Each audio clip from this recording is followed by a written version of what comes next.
Today we have the 2020 Ford Focus. This vehicle has done just over 55,000 miles. It has an automatic transmission and a diesel fuel type.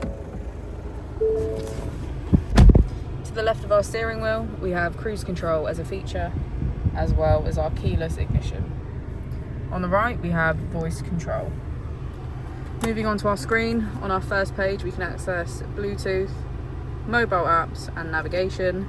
And on our second, we have Ford Pass Connect, our vehicle settings, ambient lighting and valet mode. If we put the vehicle into reverse, we can see that it comes with a parking camera with front and rear parking sensors. Just below our screen, we have our dual zone climate control. This includes heated seats on either side and our heated steering wheel. If we press our mode button, we can switch between normal, eco and sport.